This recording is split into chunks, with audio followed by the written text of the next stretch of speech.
Pabėgęs tigras.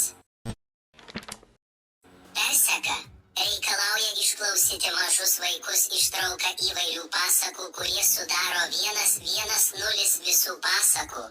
Yra apie 200 tipų. Skiriamos 6 grupės būdingiausi veikėjai ir jų savybės žinomiausios pasakos. Būdingiausi veikėjai ir jų savybės. Veikėjai žvėrys, gyvuliai, o kartais ir žmonės.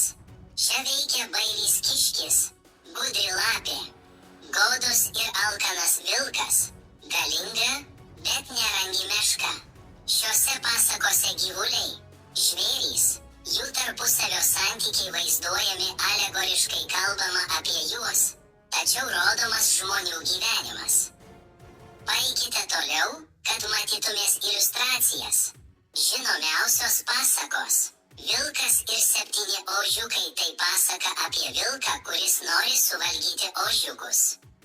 Lapė ir sūris – tai pasaka apie lapę, kuri nori pavogti iš varnos sūrį. 3 paršiukai – tai pasaka apie 3 paršiukus, kurie išsiskiria vienas nuo kito savo sumanumu. Tai bandantis apsiginti nuo pikto vilko. Stebuklinės – tai pasakos apie stebuklus su fėjomis, raganomis ir burtininkais. Jos būna geriausios ir meniškiausios, kupinos fantastikos ir mitų. Veikėjai. Žinomiausios pasakos. Veikėjai.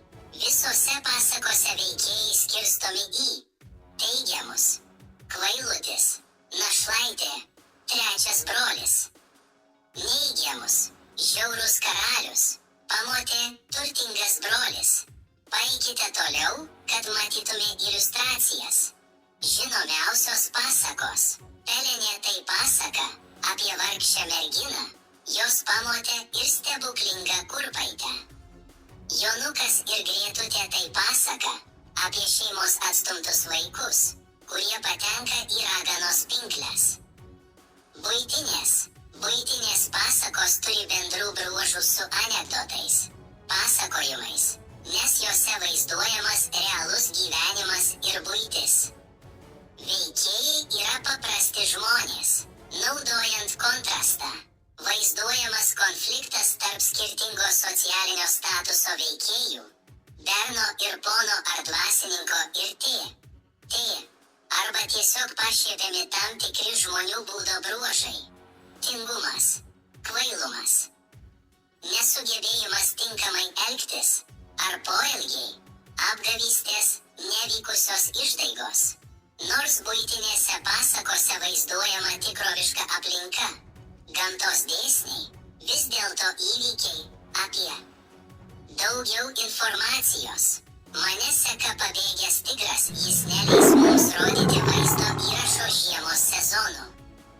Gerbėjams serialo Sergej Houis TV tęsinys, kuris buvo sukurtas 2024 metais.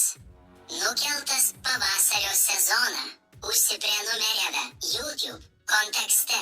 Jums bus leista žiūrėti ir naujus, dvasinės pusiausvyros epizodus iki to laiko, kai žmogus įkels koją į šią žemę. Tiems, kurie siekia žinių, netrukus sekite mus kitoje Sergejo televizijos laidos. Baltijos Pabėgęs tigras. Serijoje pabraukimo brūkšnys autoriaus teisių ženklas. SE News. Taškas.